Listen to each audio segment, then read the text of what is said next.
en primer lugar, vamos a explicar un poco y vamos a decir, cada vez que hablamos de variables, vamos a hablar de su definición, de su concepto y de su clasificación.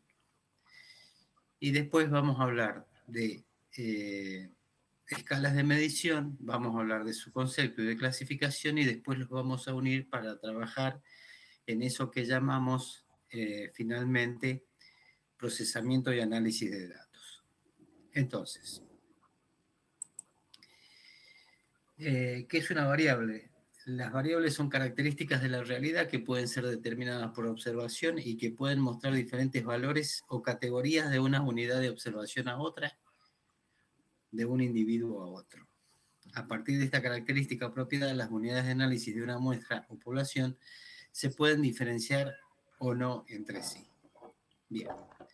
Entonces, este es el concepto que tenemos que tener en la cabeza respecto a la definición de variables, ¿sí? Entonces, características de la realidad que pueden ser determinadas por observación y que pueden mostrar variables, diferentes valores o categorías de una unidad de observación a otra o de un individuo a otro. Recuerden cuando vimos diseños, ¿sí? Y que hablábamos de cómo trabajan las variables en la construcción de esos diseños de investigación. Entonces, para clasificar las variables, las vamos a sintetizar así muy simplemente para no meternos en mucho lío. Vamos a decir que pueden ser cualitativas nominales u ordinales y cuantitativas discretas o continuas. Después las vamos a subclasificar. Pero por ahora, si en un examen yo les pregunto cómo clasifican las variables, tienen que decir esas dos cosas nada más, ¿sí? Pueden extenderse un poco más allá, pero cuando yo les pido que clasifiquen variables, no tienen que meter el concepto de escala de medición, porque entonces la respuesta es incorrecta. Entonces, veamos. Esperen que lo busque.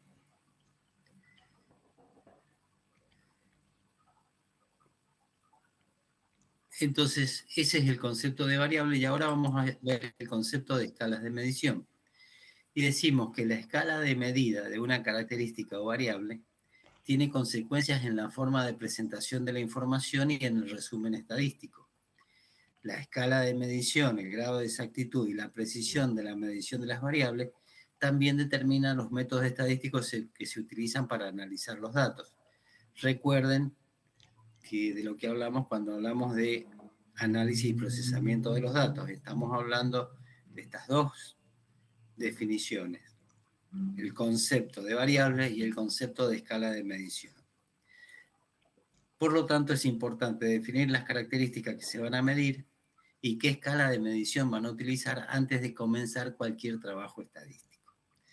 Por eso, en ese ítem que tiene la estructura del proyecto de investigación, que es procesamiento y análisis de los datos, decíamos que de acuerdo a las variables en juego y a las escalas de medición seleccionadas, vamos a poder contar y mostrar los resultados de acuerdo a los estadísticos o estadígrafos que vamos a utilizar para esa función. Bien, entonces, en cuanto a la clasificación de escalas de medición, decimos que puede ser nominal o clasificatoria, ordinal o de rango, cuantitativa discreta, cuantitativa de intervalo, cuantitativa de proporción o cociente. Esto está estrechamente relacionado con las clasificaciones de variables, porque dijimos que las variables se clasifican en nominal, en ordinal, en cuantitativa discreta o de intervalo y de proporción o cociente. Estas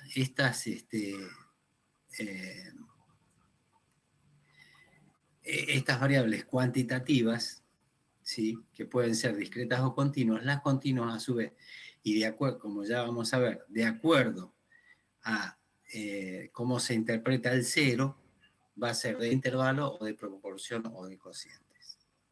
Entonces, vuelvo un poquito para atrás.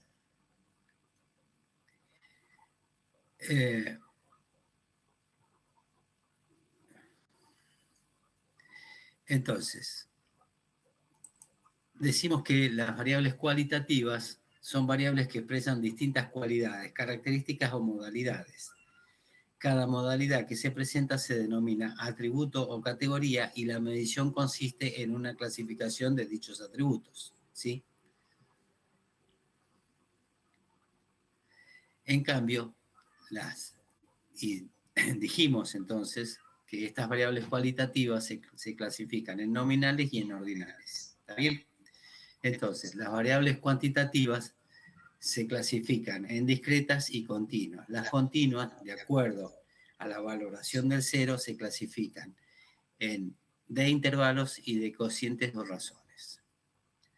Vemos el concepto de escalas de medición y después hablamos de las variables relacionadas al concepto de escala de medición. Y entonces vemos la definición de las variables de escala nominal.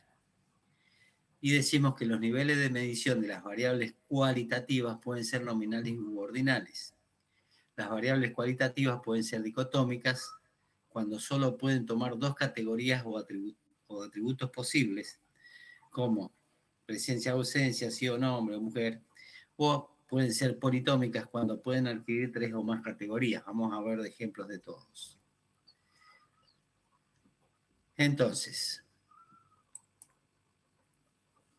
como estadístico descriptivo de las variables cualitativas, lo único que puede hacerse es establecer frecuencias o porcentajes para cada atributo y ver cuál es el grupo que tiene mayor frecuencia alcanzando el concepto de moda. Y también obtener algunas medidas de asociación o independencia cuando se relacionan variables entre sí.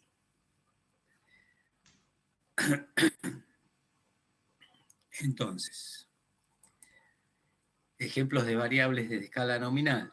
Clasificación por sexo, en donde las categorías posibles son femenino o masculino, o sea que es dicotómica. Presencia o ausencia de enfermedad, también dicotómica. Y ejemplos de variables politómicas pueden ser especialidades médicas en consultorios externos, razas de ganado bovino, etcétera, etcétera. Entonces, veamos las variables de escala ordinal. Decimos que son aquellas en que los grupos se establecen de acuerdo a la intensidad con que se presenta un atributo determinado.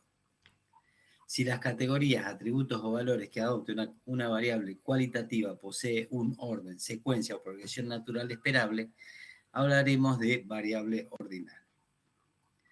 Puede establecerse un orden, pero no medirse distancia dentro de este orden. La medida estadística de tendencia central más apropiada para estas escalas es la mediana y también las medidas de posición como los cuartiles. Entonces, vamos a ver ejemplos de escalas ordinales y vamos a hacer una diferenciación y vamos a hablar del concepto de escalas de Likert. Entonces, ejemplos de escalas ordinales: grado de un carcinoma, nivel de ejercitación desarrollado por semana, es decir, alto, medio, bajo, nulo, estudios cursados, analfabeto, primario, secundario, terciario, universitario. Y después entramos directamente al concepto de las escalas de Likert, que si me dan un segundo la vamos a definir ahora. Entonces, adelante.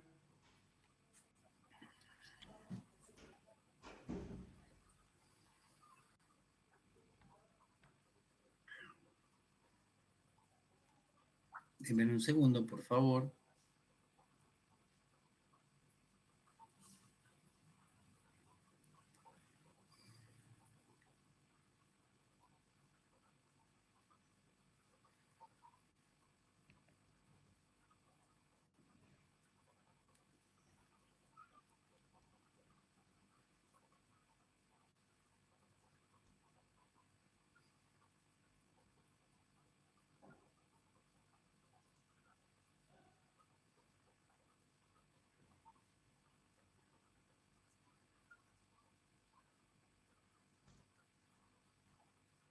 Entonces, para hablar de escalas de Likert decimos lo siguiente.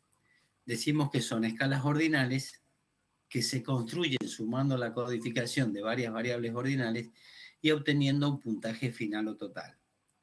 En ocasiones se pueden tratar como si fueran variables cuantitativas, continuas o discretas según el caso. Podemos denominar las escalas de puntaje o de score para diferenciarlas de las variables cuantitativas. Ejemplos de este tipo de variables de escalas de Likert pueden ser escala de depresión de Beck, Mini-Mental, índice clínico de demencia, coeficiente intelectual, escalas que miden la atención, la memoria, escalas que miden la condición del paciente, etc. ¿Cómo se construyen estas escalas?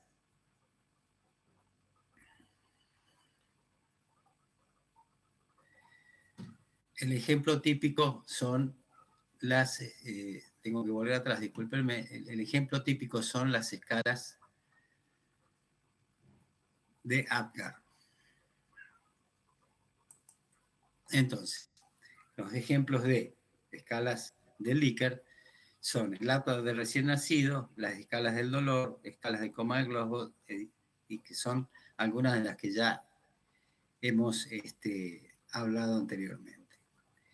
Entonces, vamos a repasar el concepto de las escalas nominales y vamos a decir que se usan para la forma más simple de medición cuando los valores de los datos se clasifican en categorías. Muchas clasificaciones se valoran con una escala nominal. A menudo los resultados de un tratamiento médico o de un procedimiento quirúrgico se evalúan por su presencia o ausencia, es decir, que son dicotómicas. Las propiedades formales de la escala nominal son que los miembros, observaciones o elementos de una clase o categoría deben ser equivalentes, idénticos respecto a la propiedad que tenemos en cuenta, ¿sí?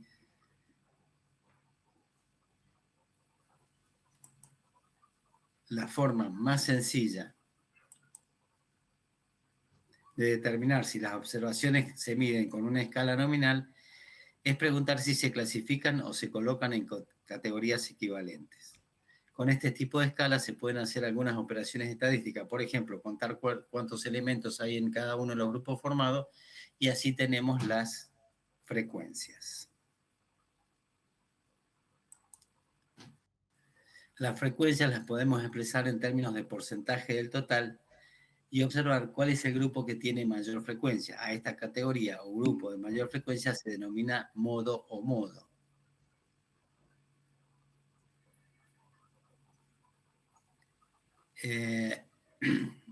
Yo tomo la asistencia, yo veo su asistencia, la asistencia de los alumnos acá, la tengo en pantalla. En este momento hay 28 alumnos. Entonces, las frecuencias las podemos expresar en términos de porcentaje del total y observar cuál es el grupo que tiene mayor frecuencia. Esta categoría o grupo de mayor frecuencia se denomina entonces modo o moda, que es la única medida de tendencia central para esta escala de medición.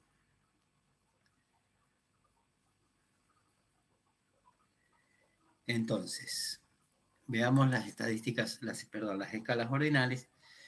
Decimos que si hay un orden inherente entre las categorías, se dice que las observaciones se miden en una escala ordinal. Estas observaciones aún se clasifican como las escalas nominales, pero algunas tienen más o son más grandes que otras. Las categorías en las escalas ordinales están relacionadas entre sí. Recuerden acá la teoría de conjuntos. Estas relaciones pueden formularse con el signo mayor que. Esta relación es irreflexiva, es decir, asimétrica, de tal modo que si X es mayor que Y es menor que X. Además es transitiva, es decir, que si X es mayor que Y e Y mayor que Z, por lo tanto, X es mayor que Z. El estadístico más apropiado para describir la tendencia central es la mediana, dado que no es afectada por los valores extremos, como en el caso de la media o el promedio. También es común que se utilicen las medidas de posición como cuartiles, deciles y percentiles. Los métodos estadísticos aplicables son los no paramétricos que miden rangos.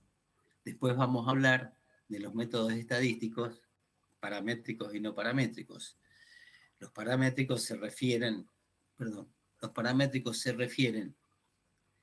a la población y los no paramétricos se refieren a la muestra.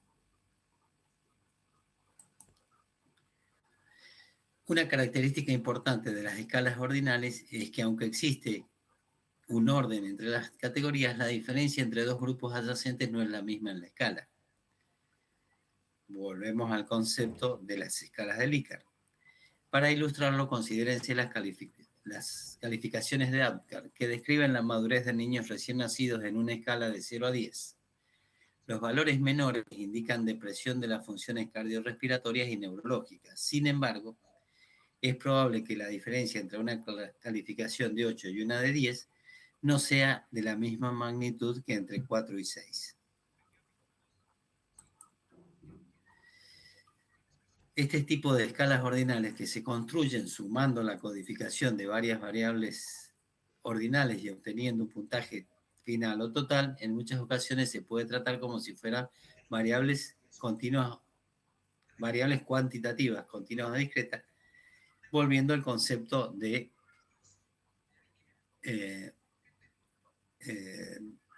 las escalas de Likert. Entonces, podemos denominar las escalas de puntaje o score para diferenciarlas de las variables cuantitativas. Veamos entonces, variables de escala numérica o cuantitativa. Son las variables que se expresan mediante cantidades numéricas. Una variable es discreta cuando presenta separaciones o interrupciones en la escala de valores que puede tomar. Estas interrupciones indican la ausencia de valores entre los distintos números específicos que la variable puede asumir. Entonces, hablamos de números enteros. 1, 2, 3, 4, 2, 4, 6, 8, 5, 10, 15, etcétera, etcétera. En cambio, la variable continua puede adquirir cualquier valor dentro de un intervalo especificado de valores, donde siempre existe un valor entre dos cualesquiera. El ejemplo sería que entre 1 y 2 podemos tomar 1005, 10025, 1075, 195. ¿Sí? Eso es una variable continua. Entonces, veamos el concepto de variables de escalas cuantitativas. Cuando una escala tiene todas las características de una escala ordinal y se conoce la distancia entre dos números cualquiera, es una escala cuantitativa. La propiedad más importante que presentan por encima de las escalas cualitativas es que las distancias numéricas iguales representan distancias iguales empíricas. Así podemos decir que a dos objetos a los que se ha asignado en este tipo de escalas, números 5 y 10, están igualmente separados que otros dos a los que se le ha asignado los números 10 y 15. Que algo que mida 4 es el doble de que otro mida de otro que mide 2, perdón. Entonces, veamos las escalas discretas. Cuando una observación solamente puede medirse en valores enteros, la escala de medición es discontinua o discreta. Ejemplos: número de hijos, número de embarazos, cantidad de personas que se necesitan para realizar una tarea, etc. Veamos entonces las escalas continuas. Una escala de medida está caracterizada por una medida común y constante que asigna un número real a todos los pares de objetos en un conjunto ordenado. Un ejemplo de variables continuas: la edad, el peso, metros cuadrados de una jaula, concentración de hemoglobina, etc. Entonces, para subclasificar a las variables cuantitativas, vamos a ver el significado del cero. Una de las distinciones que se pueden hacer es entre variables cuantitativas que usan una escala de números donde el cero significa que la característica no existe, y las variables cualitativas que no atribuyen ese significado a un punto cero. En la escala de intervalos, es una escala donde el punto cero y la unidad de medida son arbitrarios. Por ejemplo, la temperatura. Los ejemplos son la escala Celsius y Fahrenheit. La unidad de medida y el punto cero son diferentes en ambas escalas. Sin embargo, contienen la misma cantidad y clase de información dado que están relacionadas linealmente. En la escala Celsius, el 0 es el punto de congelación del agua y el 100 está dado por el punto de ebullición. En la escala Fahrenheit, el 0 es a los 32 grados centígrados y el punto de ebullición es a los 212 grados Fahrenheit. Su relación lineal es la siguiente. Para un grado de Fahrenheit 9 quintos por cada grado centígrado más 32. Más 32, que es la cantidad de grados centígrados que se requieren para ese punto de congelación. Bien, entonces, ¿qué propiedades tiene? El punto cero de una escala de intervalos es arbitrario. Al ser una escala cuantitativa es posible aplicar todas las estadísticas paramétricas comunes, promedio, desviación estándar, correlación de Pearson, etc., con excepción del coeficiente de variación. Hay un límite a la temperatura mínima que un objeto puede tener y esta es la escala Kelvin, que está diseñada en forma que ese límite es la temperatura cero. La relación de las escalas no es importante que las sepan, van a estar en la clase por si las quieren consultar. Entonces, escalas de cocientes o razones. Cuando la escala tiene todas las características de una escala de intervalos y además tiene un punto cero verdadero, en su origen nos hallamos frente a una escala de cocientes. Entonces, como pregunta de examen, digamos, si nosotros decimos cuál es la diferencia entre la escala de intervalos y la de cocientes, decimos que en la escala de intervalos el punto cero es arbitrario. En cambio, en la escala de cocientes, el punto cero es verdadero. La relación o cociente entre dos puntos de la escala es independiente de la unidad de medida.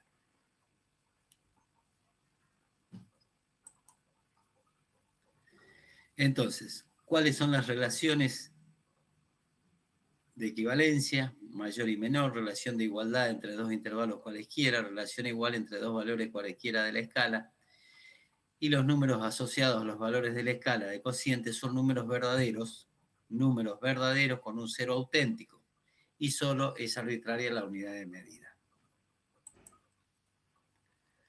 Entonces, espero que se haya comprendido el concepto de variables, el concepto de escalas de medición y cómo la asociación de esos dos conceptos contribuyen al procesamiento y al análisis de los datos obtenidos en cualquier investigación, en la de ustedes, por supuesto. Entonces, una vez,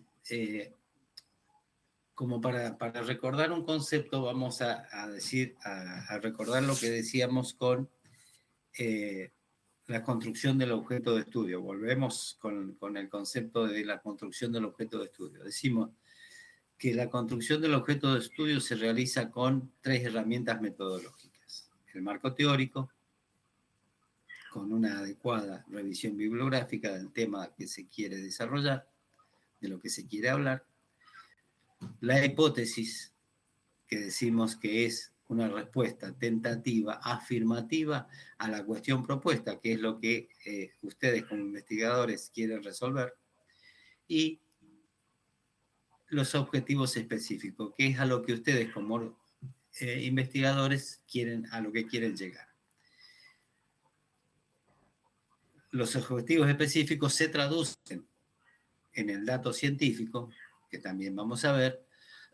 El dato científico es lo que ustedes van a cargar en una planilla de Excel y que, de acuerdo a las variables en juego en la investigación y a las escalas de medición utilizadas, van a permitir seleccionar a los estadísticos o estadígrafos necesarios para contar y mostrar los resultados a través de esa parte de la bioestadística que es la estadística descriptiva.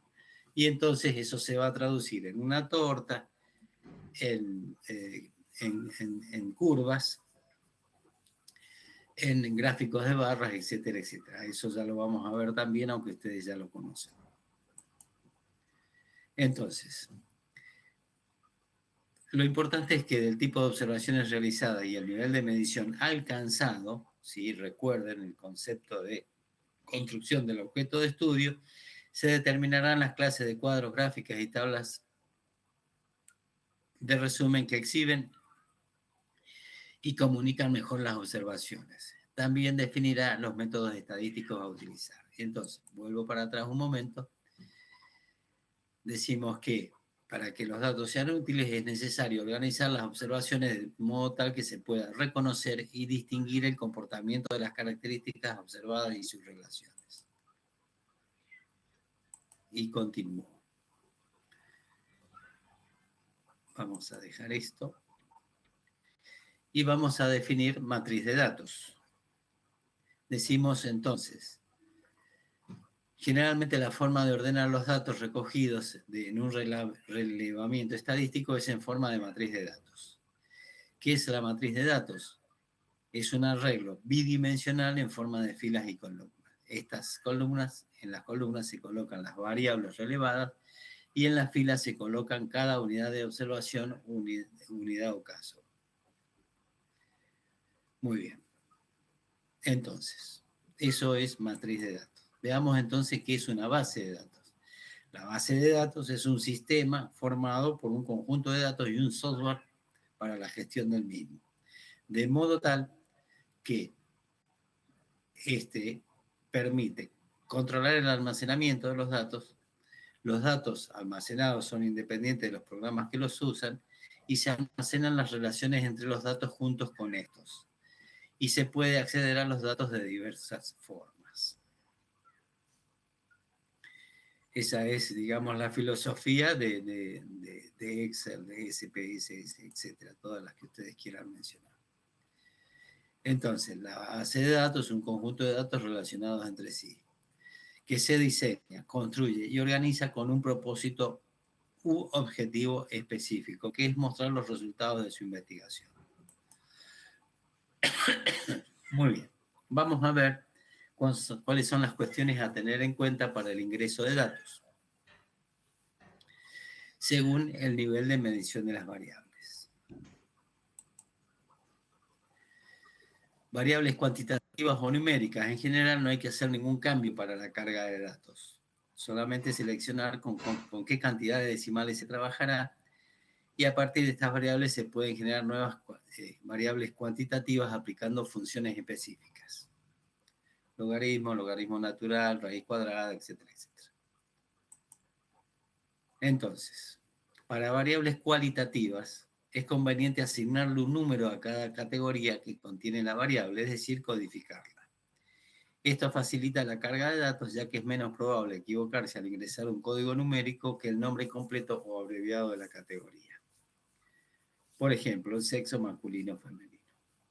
En el caso de variables cualitativas nominales, no hay una forma de seleccionar el código para cada categoría. Muchas veces, en el caso de variables nominales, hay una forma de seleccionar el código para cada categoría. Muchas veces, en el caso de nominales dicotómicas, se elige 0 para ausencia y 1 para presencia. También se pueden ordenar los códigos según la frecuencia de aparición de las categorías, en el caso de que se sepa de antemano. Entonces, para variables cualitativas ordinales, en las cuales hay un orden jerárquico entre las categorías, tendrá que respetarse ese orden con los códigos. En el ejemplo, calidad de atención al público, 1 malo, 2 regular, 3 bueno, 4 muy bueno, 5 excelente. También puede ser desde 0. Entonces,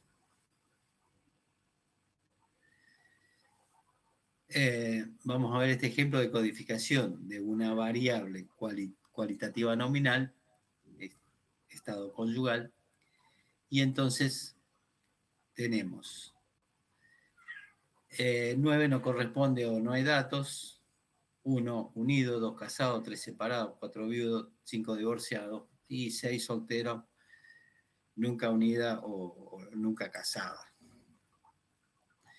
De una variable cualitativa ordinal, por ejemplo, nivel educativo alcanzado.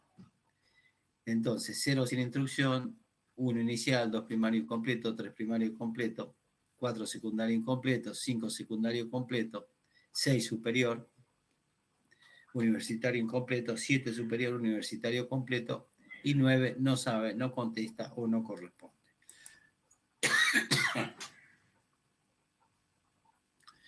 Entonces, vamos a ver variables cualitativas con respuestas múltiples, que son variables o reactivos de un cuestionario o una encuesta, en la cual una unidad de análisis, el encuestado, puede seleccionar más de una de las categorías que toma la variable. Para poder informatizar en una base de datos, se transforma a cada categoría en una variable.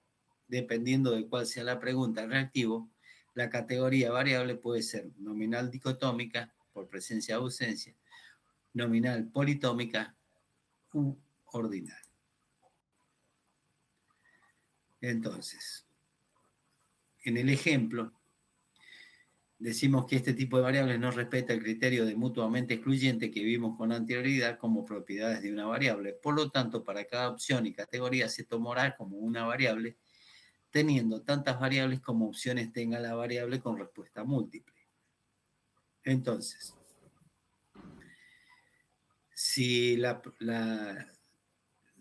pregunta es qué tipo de texto le gusta leer y las variables posibles son enciclopedia, manual, policial, aventura, ciencia ficción, terror, novela, poesía y deporte, para cada categoría o opción se convertirá en una columna de las bases indicando si lee 1 o no lee 0. Esa sería la codificación. Entonces, esto lo pasamos. Entonces, a continuación vamos a ver la importancia de la validación estadística de los trabajos de investigación. Entonces, después de esto vamos a ver esto aplicado a los criterios diagnósticos, a las pruebas diagnósticas. Así que prestemos atención a este concepto. Decimos que la validez de una investigación es la cualidad que la hace creíble y que da testimonio del rigor con que se realizó. Decimos que la validez se va desarrollando a lo largo de todo el trabajo de investigación en cada una de sus etapas, empezando con el proyecto de investigación de que hemos hablado al principio. Entonces, una investigación tendrá resultados válidos si todos los procesos se monitorean adecuadamente, desde el diseño de la investigación, las diferentes etapas del trabajo, la preparación del informe y la difusión de los resultados. Eso es lo que llamamos vigilancia epistemológica. Entonces, este concepto lo pasamos y decimos entonces que la exactitud y precisión, es decir, validez y confiabilidad respectivamente de la información obtenida puede variar en función del diseño o de la estrategia elegida. Entonces, los diseños de investigación pueden clasificarse según su estructuración, en cualitativos o cuantitativos, según la intervención en experimentales o observacionales. Recuerden que cuando vimos en la estructura del proyecto de investigación decíamos que si el diseño era explicativo, en la empiria es experimental, y decimos que si el diseño es descriptivo, en la empiria era observacional. Es observacional porque el investigador no modifica el campo voluntariamente, como si lo hace realizando un experimento. Según el grado de intervención puede ser controlado y no controlado. Según el tiempo del estudio puede ser transversal o longitudinal. Transversal es que si tomamos una línea de tiempo, digamos, de 12 meses, a los 6 meses hacemos una medición, un solo corte es transversal. Si lo hacemos, por ejemplo, cada 3 meses, son varias mediciones en esa línea de tiempo, por lo tanto es longitudinal. Puede ser descriptivo y analítico, en función de la variable independiente, simple o factorial, y en función de la toma de datos, del momento de la toma de datos, puede ser del momento de toma de datos para atrás, es retrospectivo, del momento de la toma de datos para adelante, es prospectivo, y si es ambos, es ambipectivo.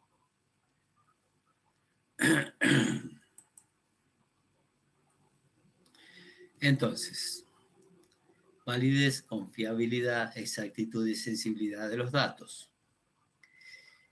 La evaluación del error de medición se realiza a partir de pautas perfectamente estandarizadas que incluyen la comprobación de dos propiedades de la medición: su reproducibilidad, que es capacidad de dar el mismo resultado cuando se repite la medición sobre el mismo objeto, y la exactitud, que es la coincidencia de la medición con un patrón de referencia. Un dato representa la valoración de la variable con el agregado del error que se comete al registrarlo. Toda medición o instrumento de recolección de los datos debe tener dos requisitos esenciales: confiabilidad, es decir, su reproducibilidad, y su validez.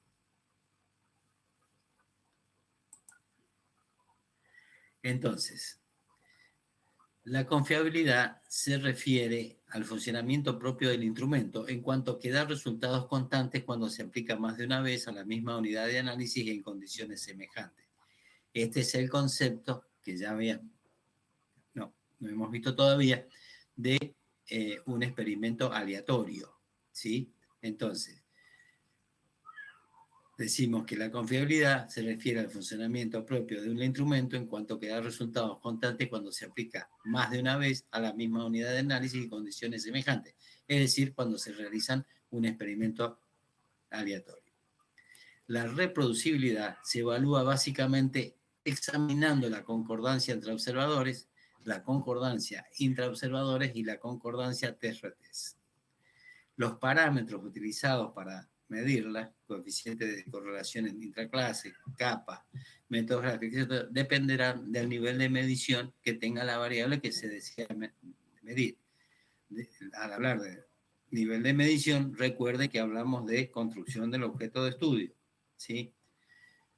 Hablamos del concepto de variable y hablamos del concepto de escalas de medición.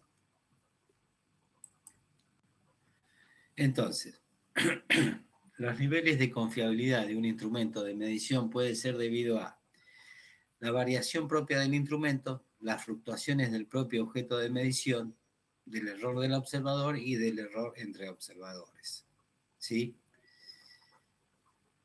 La variación propia del instrumento y las fluctuaciones del objeto de medición siempre deben estar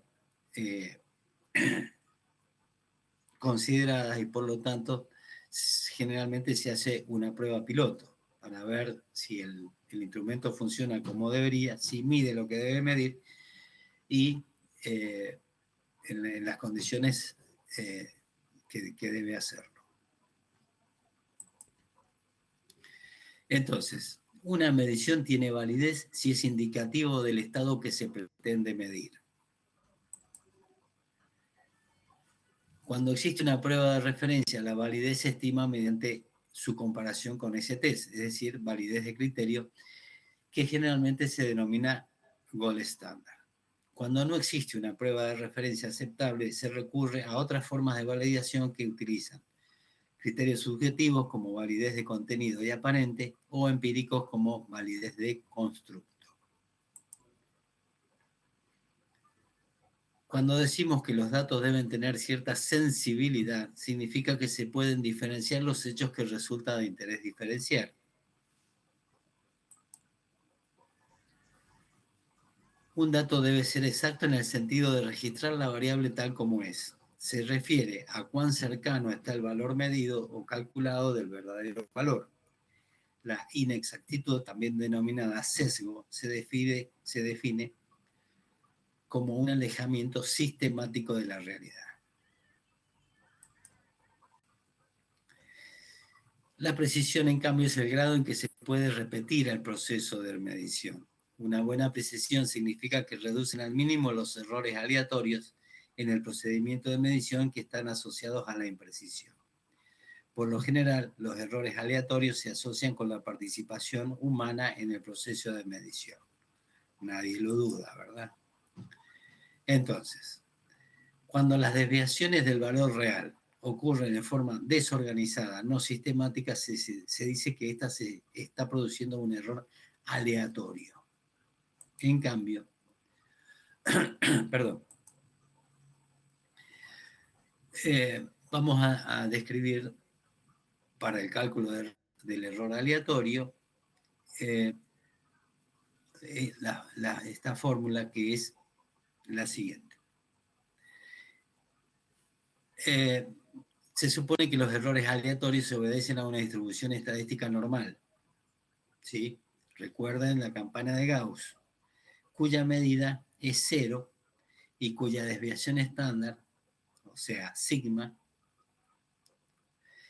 se resuelve mediante la siguiente fórmula, donde sigma, o desviación estándar, es igual a la raíz cuadrada de el valor de la variable que nos interesa menos el valor real sobre la cantidad de mediciones realizadas, es decir, sobre el n. Entonces, habíamos definido error aleatorio, ahora definimos sesgo, que es cualquier proceso en cualquier etapa de la experiencia que tienda a producir resultados o conclusiones que difieran en forma sistemática de la verdadera. Entonces, es ideal obtener mediciones con poco error aleatorio, es decir, que sean precisas, y sin sesgo, es decir, que sean exactas. Esto lo paso. Entonces veamos cuáles son los orígenes de la variabilidad de los resultados o mediciones. Cuando se mide una variable, esta puede tomar diferentes valores al valor verdadero. La variabilidad aleatoria, dijimos, cuando las variaciones al valor verdadero se producen de forma desorganizada o asistemática, se denomina error aleatorio. En cambio, la variabilidad sistemática es cuando las desviaciones al valor verdadero se producen en forma organizada. Denominamos entonces a este error sistemático o sesgo.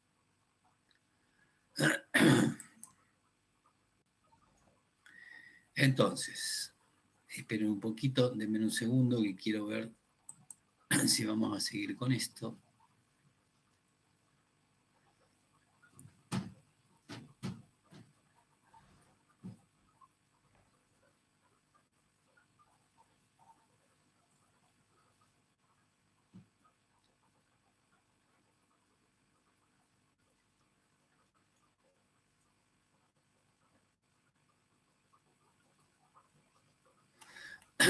No, bueno, prueba diagnóstica la vamos a ver en la próxima clase porque es extensa. Y denme un minuto que voy a cambiar la clase.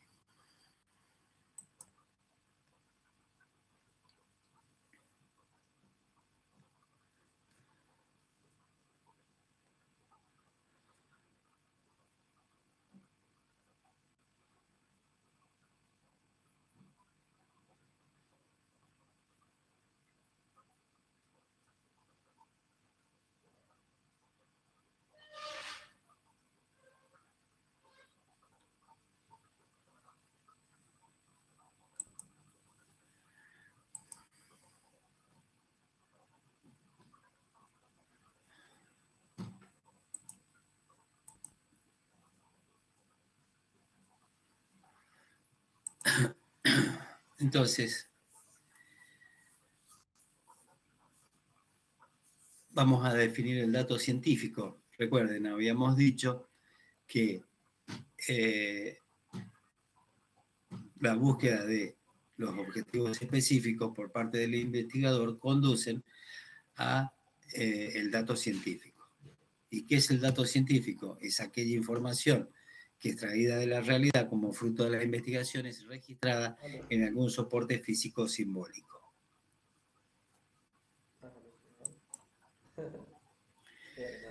¿Qué contiene un dato? Contiene una elaboración conceptual, un contenido informativo y un registro en algún soporte físico. La expresión de los mismos en alguna forma del lenguaje. Esto quiere decir que uno puede decir, hablarlo, expresarlo en su lenguaje materno y decir agua, por ejemplo, pero además puede utilizar un matema, es decir, puede decir H2O, y entonces está diciendo lo mismo, ¿sí? Pero utilizando dos formas de lenguaje diferentes. Entonces, vamos a definir el dato. En general ha sido definido como tripartito y nosotros hemos establecido un cuarto elemento. Entonces, esperen que se los muestro. Las partes del dato científico son la unidad de análisis, la variable, resultados y el indicador, que es el cuarto elemento, ¿sí? Entonces, la unidad de análisis son los elementos menores y no divisibles que componen el universo de estudio de una investigación. Es decir, es de qué quiero hablar. La variable es el aspecto o magnitud de un elemento o unidad de análisis capaz de asumir diferentes cualidades o valores. Recuerden, cualidades si son variables cualitativas, valores si son variables cuantitativas. Y entonces la variable es qué quiero decir de lo que quiero hablar. O sea, de la unidad de análisis. Los valores o categorías, que está definido con la letra R de results, es una de las diferentes posiciones o alternativas que presenta la variable que adopta alguna unidad de análisis. Entonces, se pueden expresar cualitativamente a través de una clasificación por ausencia o presencia, por ejemplo, por jerarquía u orden, en caso de que sea. En el primer caso es una cualitativa nominal, por jerarquía u orden es una cualitativa ordinal, o cuantitativamente a través de magnitudes. Y entonces, ¿cómo lo digo? Lo que quiero decir de la unidad de análisis. Finalmente, el indicador. Este es un concepto importante, no se olviden. No agarren la guitarra cuando les pregunten por qué es un indicador. El indicador es una herramienta metodológica que permite generar valores o categorías para una dimensión de la variable. Incluye una dimensión y un procedimiento. Y ese procedimiento es un instrumento confiable y válido. Y es por qué digo lo que digo. Entonces,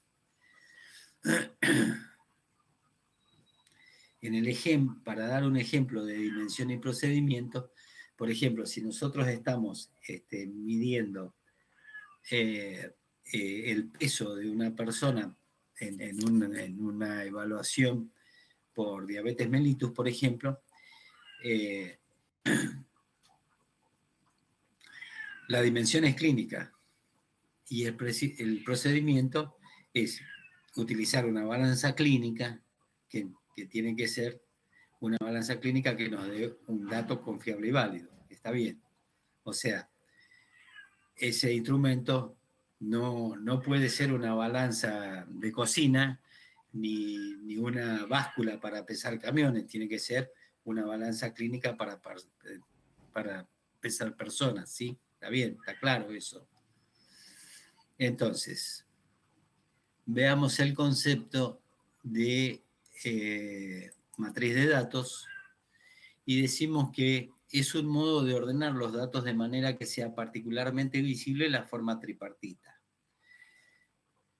decimos que ejecuta una función de cartografiado entre el mundo de las descripciones de los hechos y los sistemas de las representaciones. Entonces, veamos cuáles son los principios de la recolección de los datos. Principio de comparabilidad, donde la unidad de análisis y la variable debe tener sentido.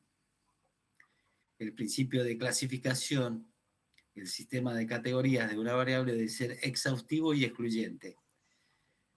Ya habíamos dicho este concepto, es exhaustivo porque ningún individuo puede quedar fuera y es excluyente porque ningún individuo puede pertenecer a dos categorías a la vez.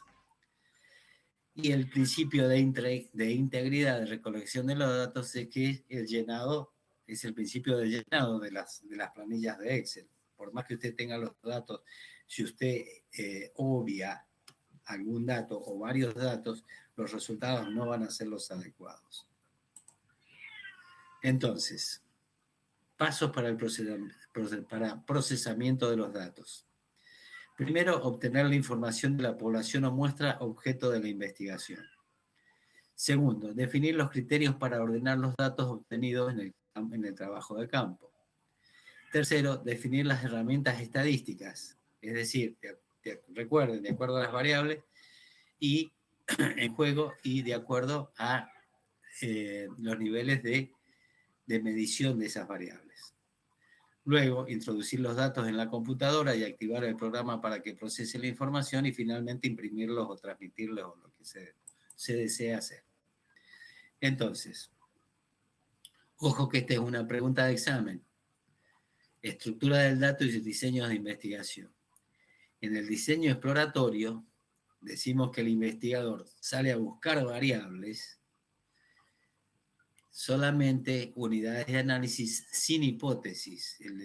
En teoría, el explorador, aunque no es inocente respecto a lo que va a buscar, no sabe perfectamente, no tiene definido perfectamente cómo van a ser esas unidades de análisis, esas variables.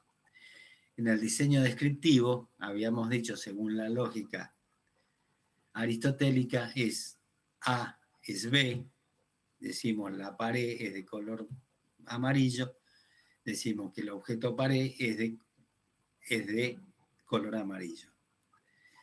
Entonces, unidad de análisis y variable, y puede o no tener hipótesis. No es obligatoria la hipótesis en un diseño descriptivo. En el diseño explicativo, que decíamos que es establecer una relación causa-efecto, es decir, según la lógica aristotélica, A provoca B,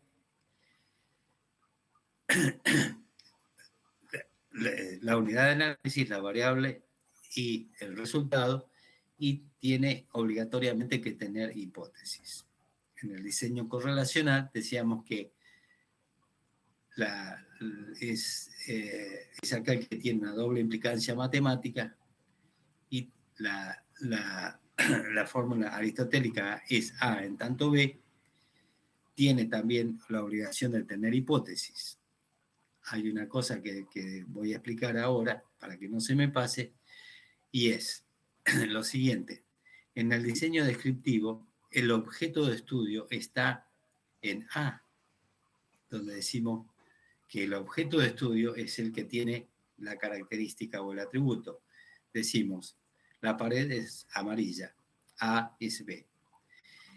En el diseño explicativo, donde decimos que A provoca B, el objeto de estudio está en B, ¿sí?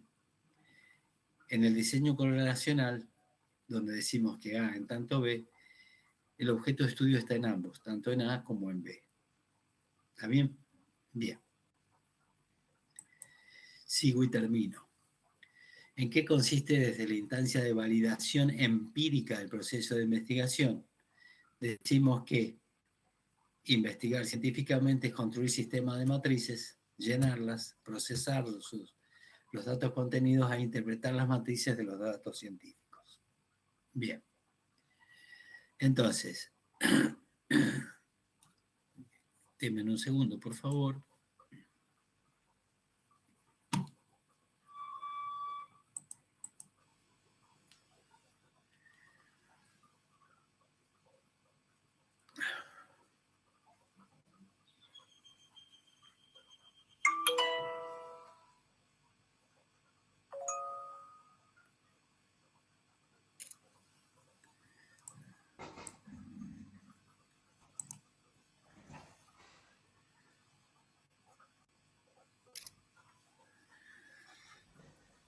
antes de terminar, quería decirles que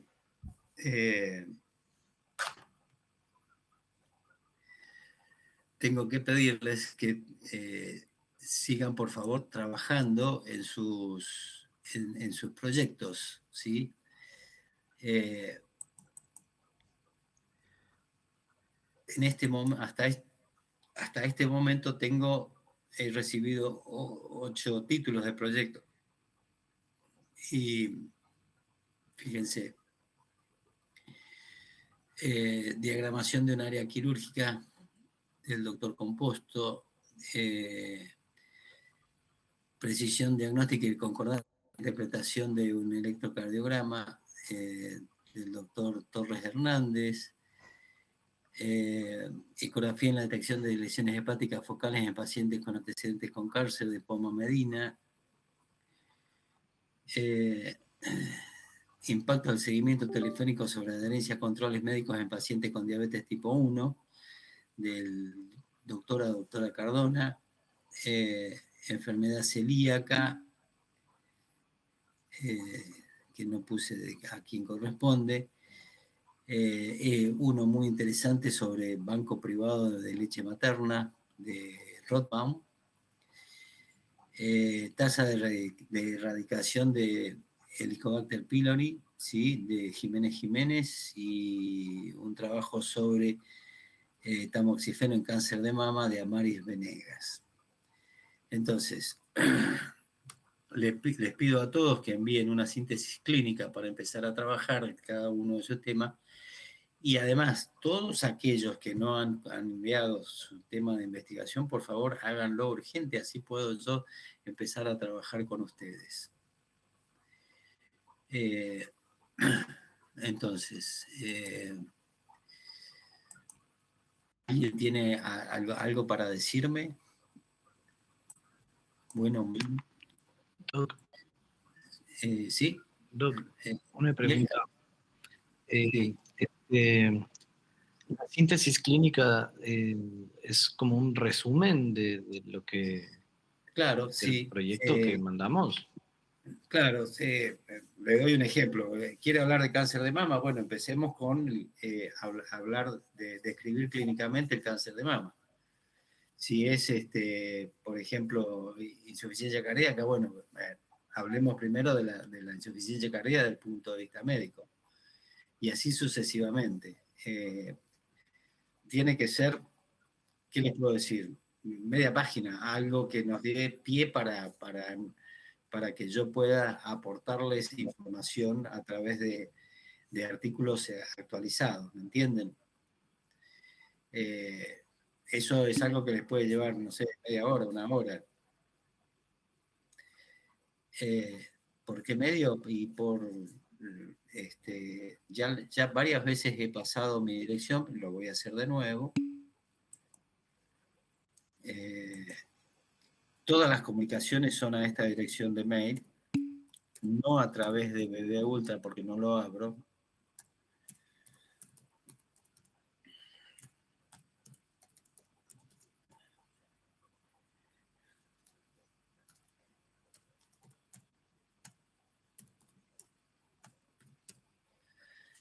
A ver si está bien. blanco.horacioalejandro@usal.edu.ar. Todas las comunicaciones, las dudas, las protestas y cualquier otra cosa son a esta dirección. No envíen, por favor, a otra dirección porque no lo voy a leer, porque quiero decirles algo. Cada uno de ustedes tiene un proyecto por el ocuparse. Yo tengo que leer 120, 160 por mes. Así que les pido que solamente me envíen a esta dirección de mail y con tiempo para que yo pueda ir respondiendo. Entonces, nos vemos el viernes a las 16 horas. Muchas gracias, doctor. Bueno, gracias a ustedes. Gracias. Muchas gracias.